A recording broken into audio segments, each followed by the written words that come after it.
conseguimos, porque existe uma documentação no cartório, que é chamada escritura do prédio, e a gente não tinha escritura do prédio. Só tinha escritura do terreno. E por não ter escritura do prédio, a gente perdeu a emenda parlamentar. E é uma luta, né? Disso, Porque mais de 10 mil... coisa para lá, né? Já que eu tocou nesse assunto, né? A gente tem algumas pessoas da cidade que se preocupam em adquirir emenda parlamentar. E nós, assim, eu fui até na Assembleia Legislativa falar com o deputado, pedir ajuda. E aí surgiram 2 emendas parlamentares no ano passado para esse ano. Uma de 20 mil, que era para comprar cama e guarda-roupa, que estava tudo acabado. E a de 120 mil para comprar medicamentos. E nós não conseguimos, porque existe uma documentação no cartório, que é chamada escritura do prédio, e a gente não tinha escritura do prédio. Só tinha escritura do terreno. E por não ter escritura do prédio, a gente perdeu a emenda parlamentar. E é uma luta, né? Disso, Porque mais de 10 mil reais. Isso foi justamente, era uma pergunta que eu ia fazer, porque mandaram aqui para mim uma pessoa. E além disso, também tinha umas contas antigas da gestão das meninas, mas não foram culpa delas, porque houve um pagamento de um código errado de INSS, gerou uma multa. Teve um pagamento de um celular, que foi pago um telefone, mas esse documento a gente não encontrou o pagamento que foi feito, gerou outra multa e foram essas multas parceladas. A gente ia adquirir uma certidão negativa da Receita Federal, mas como não tinha uma certidão no cartório dizendo que o abrigo residia naquele endereço, então a gente perdeu a emenda, porque não tinha esse documento. Então a culpa é um somatório, né? É um somatório. Não tem A nem B aqui para ser o culpado. E justamente, e também eu quero até registrar aqui, minha gente, assim como eu falei que no início nenhum prefeito cumpriu aquilo que diz na Lei Orgânica do Desde o município. projeto desse vereador Doutor Norival Sebastião até o presente momento, nenhum prefeito cumpriu pagou essa porcentagem, o percentual, né, que seria tá o correto. Nosso chat, inclusive, está bombando aqui. Muitas pessoas estão falando realmente em relação a isso, né? Sim. E talvez por uma falha minha no começo do podcast, mas eu vou esclarecer. Quando eu falo, pessoal, que isso se dá pela negligência do setor público, eu não estou falando que é fulano ou beltrano. Como as meninas disseram, isso não vem de hoje.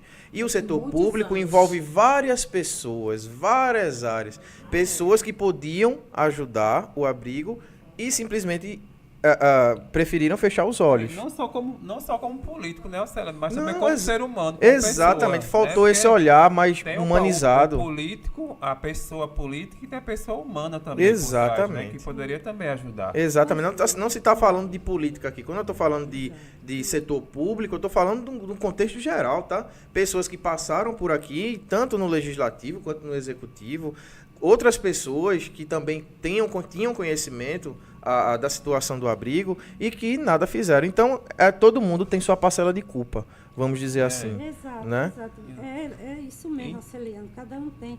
Então, veja só, a gente não está aqui culpando gestão A nem gestão B. O abrigo aceitava ajuda de qualquer lado, de qualquer partido, independente de qual for o partido. Não tinha a gente cor, só não quer tinha... dizer aqui, minha gente, só quer dizer aqui que nenhum prefeito cumpriu a lei que dizia, lá desde o início, 91, 2% da receita bruta do município dividido para 3 entidades. Porém, foi criada outras leis complementares para fixar no valor de R$1.000, depois 2.000, e agora que essa última que foi aprovada esse mês passado, né, que passou a 3.500, que foram leis complementares e que a prefeitura repassou. Mas eu quero deixar bem claro, todos os prefeitos que passaram pela prefeitura de 91 para cá deram sua parcela de colaboração. Cada um conforme o que ele tinha no caixa da prefeitura ali, repassou. Cada um fez sua parte. Um fez mais, outro menos, mas fizeram um pouco que ele podia passar. Né? Não vou dizer, não, mas gestão A, gestão B foi boa, foi... Cada um fez o que pôde. Nessa gestão agora fez o que pôde, mandou 7 técnicos, depois teve que retirar. Por causa das denúncias, né? Das denúncias, teve que retirar, não é? Até até o dia 30 de junho, tinha ainda uma funcionária paga pela prefeitura lá, né? Então, cada um fez o que estava ao seu alcance naquele momento, né?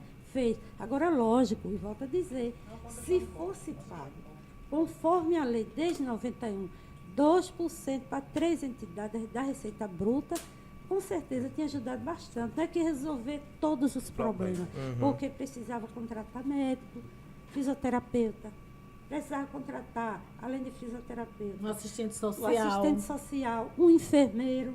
Então, são todos cargos de altos salários, né? Inclusive, até comprar um veículo, se a gente tivesse recurso, para não ter que estar direto procurando a gestão pública, né? Mas a falta desses recursos, a gente vinha se arrastando.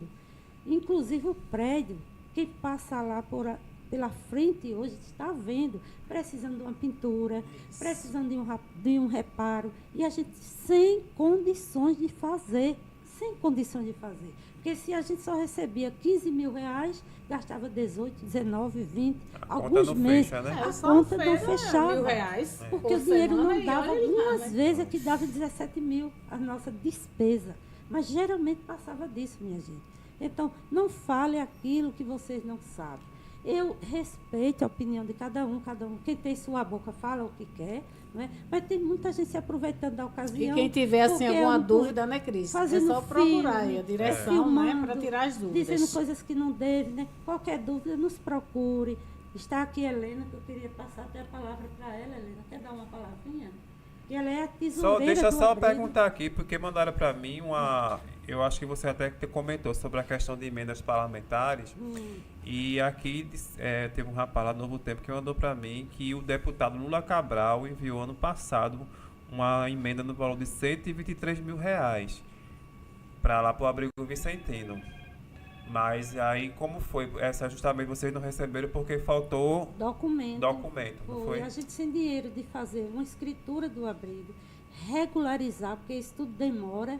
Então a gente não tinha como atender aquele pedido, fazer com que esse documento saísse nas pressas. Inclusive, eu estava até comentando hoje, porque tem muitos terrenos aqui no município que foram doados por famílias antigas aqui da cidade, né?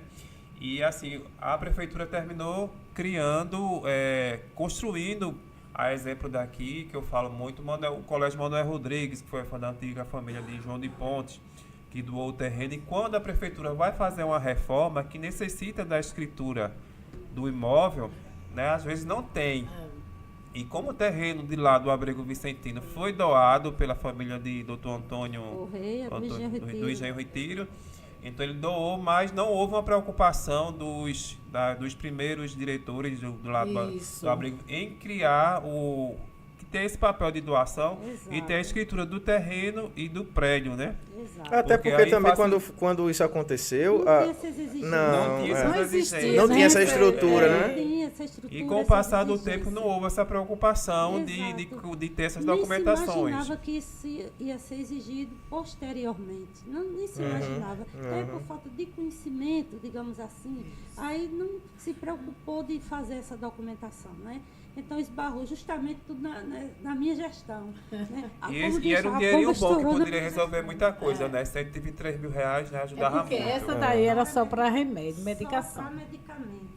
E realmente a gente tinha despesa, bastante despesa. Com remédios, né? Com medicamentos. E a gente pegava alguns na farmácia da prefeitura, na farmácia popular, que tem aquele projeto do governo federal. A gente pegava algumas medicações, mas tinha muito. Não dava para suprir. A maioria não era. Aqueles despesa, mais caros, tinha que comprar. A Deus, eu vou dizer graças a Deus, não que estou feliz que o abrigo fechou, não. O abrigo fechou, mas não deve. Hoje, dia 30 de junho, o abrigo não deve a farmácia nenhuma de Condado, não deve a supermercado nenhum de Condado e também hoje não deve a nenhum funcionário a mensalidade de trabalho. Graças Inclusive, a Deus. Hoje foi pago a indenização, porque tinha 6 funcionários perderam registradas. Infelizmente, que dói no nosso coração, né? inclusive... Já era uma exigência da lei, né? De serem efetivados. Mas, assim, as pessoas que denunciaram, fizeram essa denúncia, será que pensaram nisso, o que estavam na perda de emprego dessas funcionárias? É um efeito dominó, né? Exatamente. Não pensaram nisso, fizeram uma denúncia se preocupando com o seu bem-estar, vamos dizer assim. Mas não se preocupou daquelas humildes pessoas que estavam ali 24 horas trabalhando por um salário mínimo. Que elas davam plantão por um salário mínimo. Então, minha gente, a situação é muito crítica, é muito séria. E nós, vicentinos, estamos de coração partido. Que a gente, de momento algum, queria fechar o abrigo.